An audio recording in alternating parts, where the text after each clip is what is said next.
What I'm using right now on top of my head, as you can see here, is the Kiwi ears Atheia, which is priced at $349. So it is kind of a bit premium. So let's just talk about the ergonomic itself. It is obviously a closed back headphone, which comes in this box here and a lovely case, which is this one here. And pretty much this, let me just show you, cable here, which is actually single-ended termination. Funky looking, but I like it because it is pliable and even have a chin adjuster here, which is very nice. And it uses the same type of connectors which you would normally find in hi-fi man type of headphone.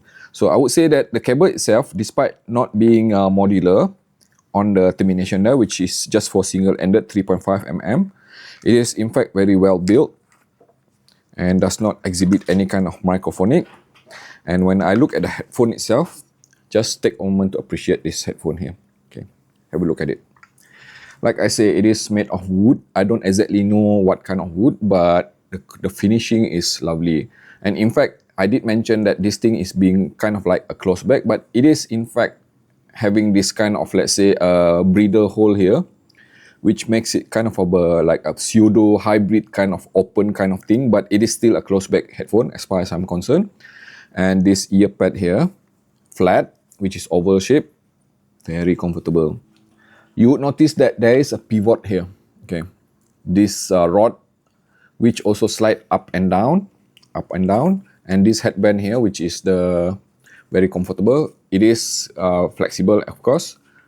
You can actually like push it like that and up and down. So once adjusted to my head like this, and because it pivot very easily, I can adjust it like this, and this headphone is just simply super comfortable. I have no issue wearing it for the last 2 hours, 3 hours, or even half a day. No problem at all. Because the clamp is also quite relaxed for a headphone, especially if you have bigger heads like me. The seal factor seems to be quite good because I am hearing just very faint muffled sound of ambient sound around me.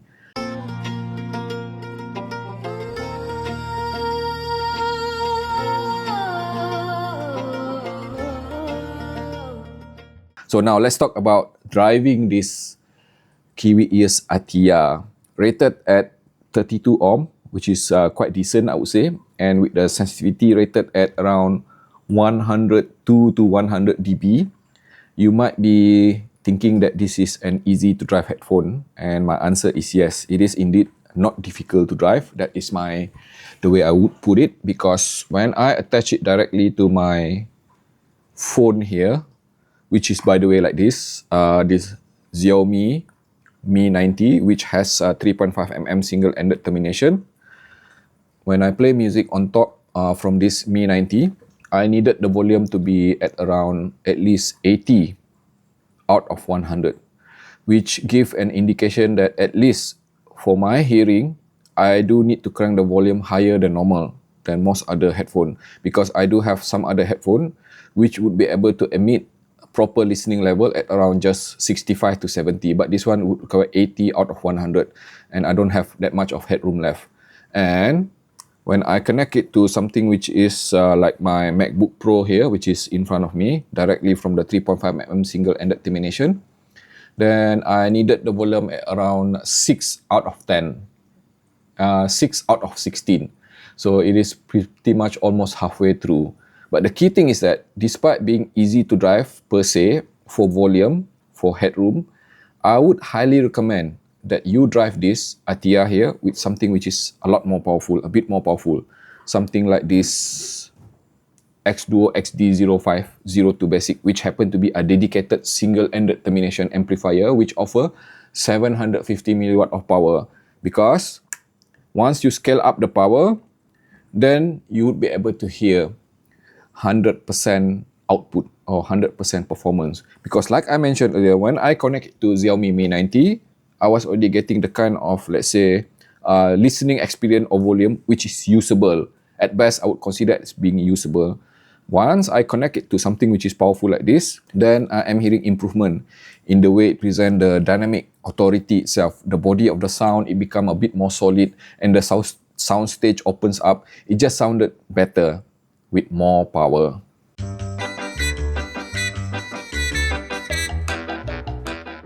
And now let's just talk about the sound and the performance. So what kind of headphone is this Kiwi ES Atheia? Let me just be straightforward on this. I just don't want to bandy words with you.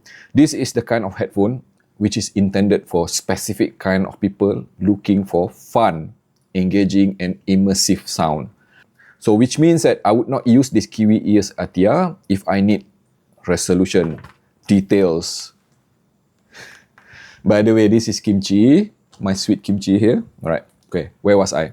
I was saying, Atheia is a headphone which is not intended if you're looking for something which exhibit accuracy, transparency or neutrality. Because what I'm hearing is that a coloration throughout the entire frequency range, from the lower frequency, mid-range, all the way to the upper frequency. It is pretty much very colored all the way. So, let me just repeat. First and foremost, it is colored, it is fun, it is engaging, it is vibrant. It is definitely the kind of headphone which I would want to use if I want to enjoy music. Because the headphone that you see here on my left side, I have something like Sennheiser HD600 and some other reference grade headphone. I do have them, but I will only use them if I need accuracy, resolution, imaging, transparency and speed, because all those kind of headphones are pretty much neutral in many ways. This is not exactly neutral, but I would not use those headphones when I want to enjoy music, especially when I want to listen to something like Boney M, pop music, Madonna, or even let's say something like rock and metal music, which I listen a lot, by the way. I choose to use this rather than that, because those headphones can be kind of a bit too clinical, kind of a bit flat sounding. You know, they are just so focused on being accurate that they lack the immersion factor. But this one, it is fun, it is immersive. So let's just talk about some of the sound characteristic itself. The treble is definitely nowhere near being, let's say, sibilant or bright or anything like that. In fact, I'm just gonna outright say that this is a warm sounding headphone. So you can expect the treble, the upper frequency kind of a bit dampened a lot, to a point that I do feel that the extension is not far reaching at all. It is kind of a bit limited with the uppermost frequency of the treble region. So which means that I still get the sparkle, the vibe, the energy, but I am not hearing that much of micro detail. Macro detail, yes, once properly amplified with this, something like this. But micro detail, no, not so much. So in exchange, we're gonna get something which will never be fatiguing at all, even if I listen to it for 3-4 hours or even the whole day. And the mid-range is definitely focused towards being frontal, focused towards being warm sounding, focused towards being, let's say, kind of a bit intimate, especially if you listen to deep chested vocal like contralto or baritone. And even when listening to something which is very picky like soprano, it is kind of a bit, let's say, dampened as well. Pleasing, in fact. It is rich, it is dense, it is frontal, mid-range focus, and definitely very immersive. As for the lower frequency, it is definitely the kind of headphone which I would consider as being kind of a bit midway towards being bassy, because depending on what kind of song you listen to, especially if you listen to, let's say, electronic music, then you're gonna hear the impact and the slam from the mid bass all the way to the sub bass, which have huge presence of bass.